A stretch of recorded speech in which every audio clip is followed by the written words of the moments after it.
Dad feels like the university is home. As a matter of fact, as a young child, he would take us back to homecoming. I feel like I feel like that the university is our summer home. And we go around to all the different halls. He tells all the stories about the school, talk about the students, and talk about the faculty. But he always comes back to the point that had things not happened the way they did, and had he not been able to go to the university and get the education that was given to him, his life would be totally different. He talks about that he probably would have been drafted into the military at a young age and gone off to Guadalcanal or in the Marines or D-Day with the Army and been killed in one of those invasions. And then while he was in the military, it was the education that he got from the university that enabled him to do the things that he was able to do. Without that, he never would have been the leader that he was on Attu and Kiska. He never would have been able to have the presence of mind to take the displaced people back to their home countries, to be the attorney, to create all the different education sites that he did all around the world for the soldiers, to be able to work in the library system and be the mentor to all the young people that came with him. When he talks about the university, whenever he receives something from the university, or we talk about it now because his grandson goes there, he gets a tear in his eye. He gets that far-off look. And it's a lot of reminiscing and a lot of love that's felt for the university and the mountains and everything.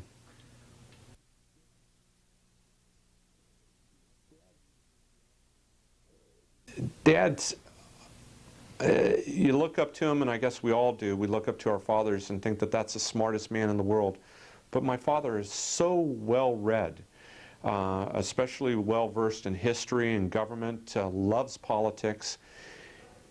People he comes in contact with, no matter whether they're older, younger, whatever, he's a mentor. He comes in and he'll talk about relating history to current events, and he always talks about that everything comes in cycles, that we see everything over and over again, and there really aren't too many new things that happen to us. And he can go back and he can pull things, little stories here and there, and relate them to what's going on now. Really a great teacher. And I think that's what people, when they meet my father, they talk to my father, they think of him as a teacher, as a mentor, somebody that really brings to life what's happened in the past and brings it to the future.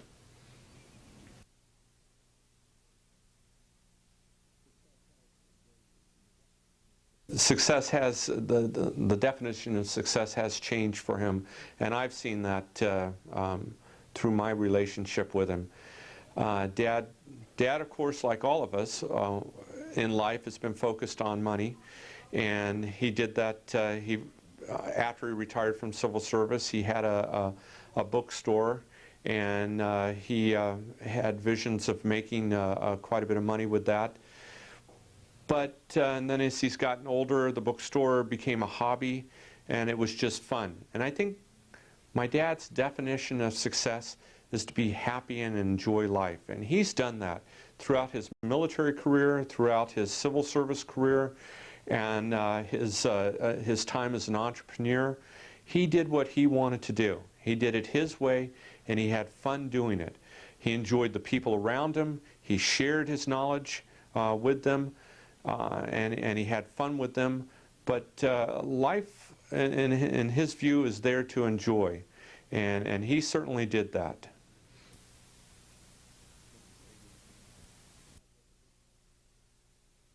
My dad was a big poker player. Loved poker, and if you've ever seen a picture of my father, he's somebody that he'd be the last person that you'd think would be a high-stakes gambler. But he definitely was. He loved the game, and the military gave him the venue to play the game. Evidently, back in those days, playing high-stakes poker with officers was something that was a normal form of recreation during the war and such. And when I say high stakes, for those days it was a lot of money. They had pots of $5,000, $10,000, and you think about the 40s and 50s, that's a lot of money. Dad always had a rule, though. He had a little pot of money, $50,000, which was an extremely large amount of money back then. If he ever lost that $50,000, he'd stop playing poker. Dad, in his own mind, became rich off of poker. Growing up, I played a lot of cards with him, pinochle and such, and I could tell when he was bluffing. But you had to play a lot of cards with him to know that. He's very good at the game, and still to this day loves it. But he won a lot of money back in the late 40s, early 50s.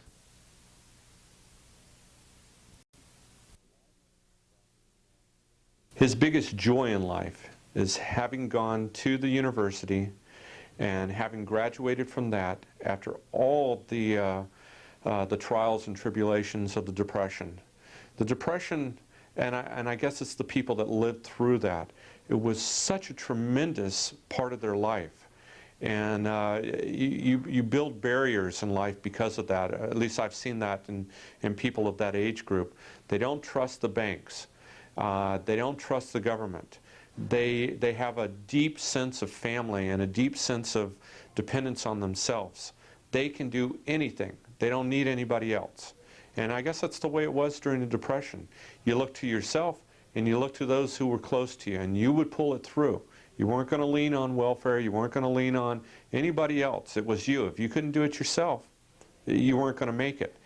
And so just to come out of that era and be able to graduate from high school, to graduate from college, to move on into the military and be successful at that, to have a family and raise a family and see his kids all do well, to live to almost 90 and see the world completely change, and to live all that history from where there was, you know, the infancy of flight, the infancy of the automobile industry, to where we are now with the computers and jets and all this. What an event to be able to have all that and to have seen it.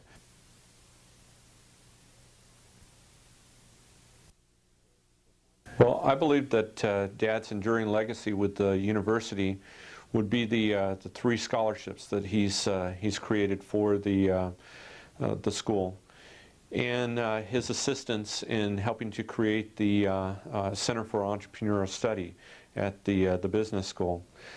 Dad was one of the first people, and I believe it's the first centennial scholarship that was created, is the Barham Brothers Scholarship.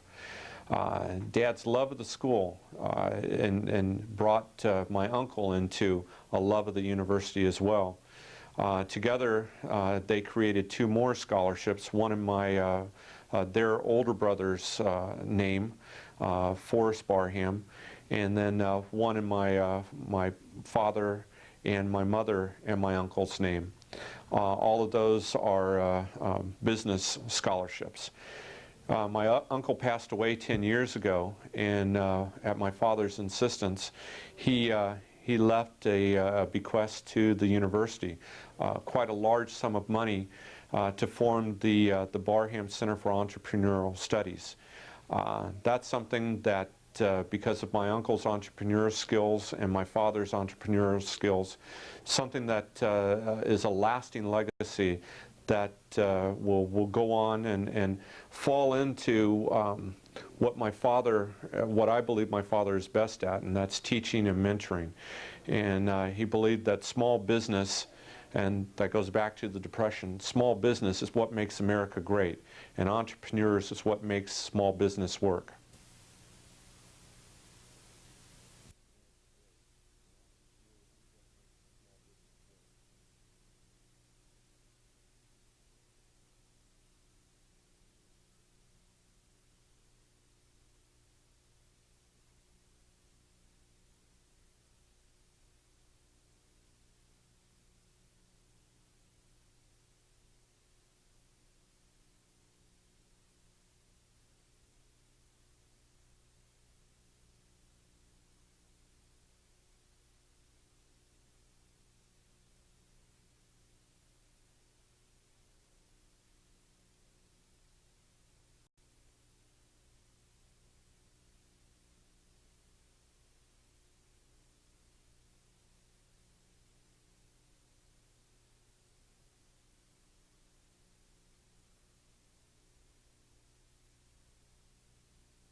Well, I certainly had a number of fun experiences, work experiences, growing up as a boy and a young man. I think, one of my first jobs was working at Fred's Burger Chalet, flipping hamburgers, and that was a great way to learn about customer service and sort of running a little bit of a small business. I worked one stint as a Little League umpire, and you're behind the plate and you've got parents in both stands, and you certainly learn a lot about managing expectations and making decisions, certainly.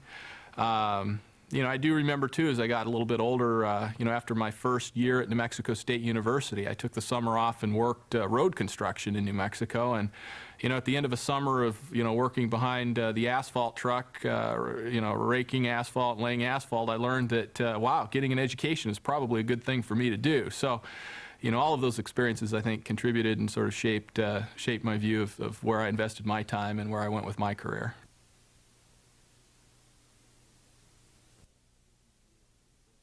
Yeah, in undergraduate school at New Mexico State, I think there were some key things that, as I look back, that were very impactful or influential to me. Some were just sort of learning, many of the basics. Like, I remember taking, as a freshman, English 101, and just the fundamental basics that taught me and reinforced helps me even today.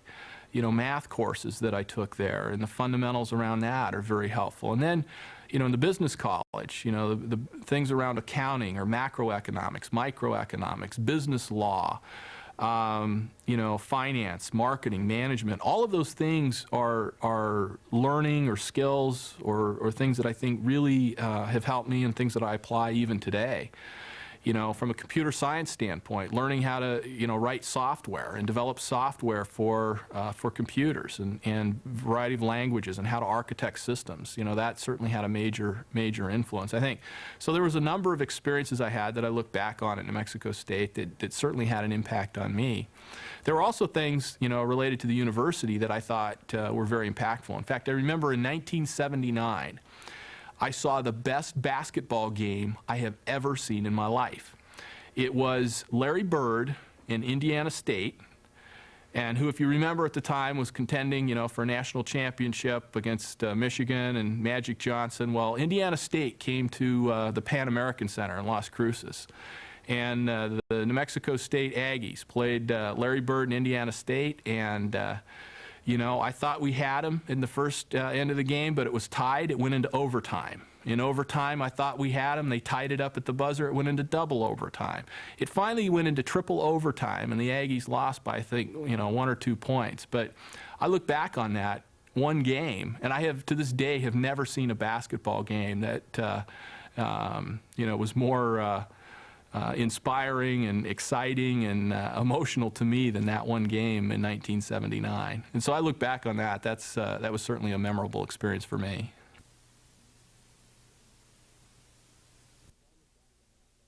Well, in many ways, I think students today, that look and say, hey, what advice would I have for them? I think one key thing that's important is, follow your passion. Whatever you're passionate about, you've got to follow that passion. And if people say, look, I love, business, or I love computers, or I love art, or I love whatever it is you love, you have to follow that passion, because, the more energy you put into things, the more you get in return. And then a lot of people say, from an educational standpoint, what are the key things I should learn? And in many ways, in undergraduate school, there's sort of a combination, in my view, of just the basics around how to be a good communicator.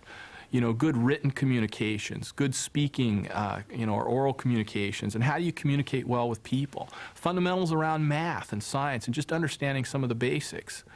And then certainly from a business standpoint, some of the fundamentals around business, those basic accounting skills, macroeconomics, microeconomics, finance, business law. I learned a lot of things in undergraduate school that I didn't use right away.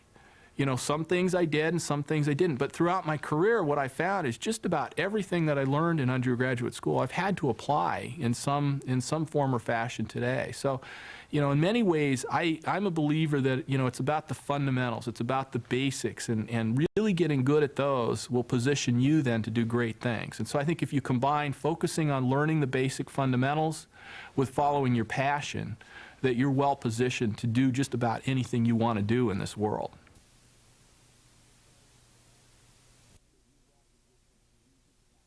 Yeah, a lot of people say, why would I want to be a part of Microsoft, or why would I, want to be, come to work there and contribute at Microsoft? Well, to me, it's kind of three things that really differentiate Microsoft. I think first is the fact that we're a software company, and the focus here, and I think the opportunity in this next decade is about the magic of software and the level of investment we make in R&D.